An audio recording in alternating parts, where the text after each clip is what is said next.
So it's Matthew chapter 13. We are flying through the Bible on September the 19th. And trusting Jesus is something that is a challenge for all of us. And the easy thing is often to doubt him. So that's the mistake that the people in his hometown are making as we read about them. And they seem like they're very smart for doubting Jesus on the surface because they have a whole list of reasons, which is, isn't this guy the son of a local builder? Isn't he, don't we know his mum? Don't we know his brothers and sisters? There's no way he can be a prophet. There's no way he can be anything special because we have all these reasons that explains why he isn't. And today, people find it very easy to doubt Jesus and to be skeptical. And it can seem like the smart thing to do, can't it? So it's like, there's no way we can believe that Jesus is the Son of God because he was, number one, born 2,000 years ago, and he was a carpenter from Galilee, for a start. Number two, some of what he says just doesn't seem to make sense to us today.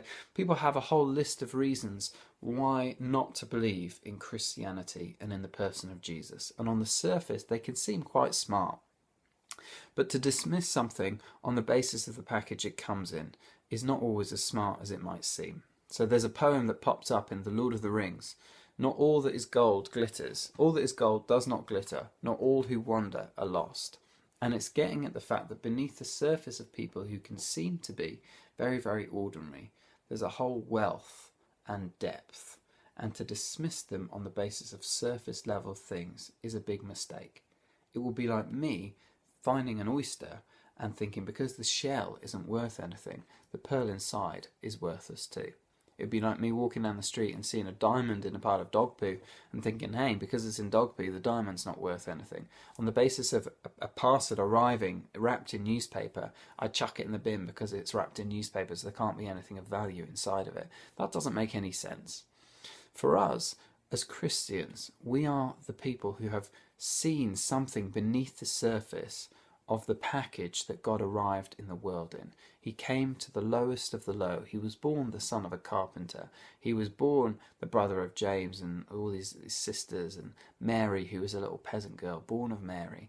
And there you see this incredibly low package that God arrives in, this seemingly worthless thing. But then scratch beneath the surface just for 2 seconds. Listen to his teaching about the day of judgment and about the kingdom of heaven and about what he says in the Sermon on the Mount that we were reading just a little while ago. This teaching has become the basis for Western society. We've drifted from it, we don't obey a lot of it now, but it's become the basis nonetheless of much of the morality in the West. From a son of a carpenter, surely that would give us pause for thought, if nothing else. Today, we follow everything that he says because we recognise that he is the pearl beyond price. And so we are those people who sell everything that we might know him and have a relationship with him. And there's a price that comes with that sometimes. Sometimes people will think we are foolish for believing in him.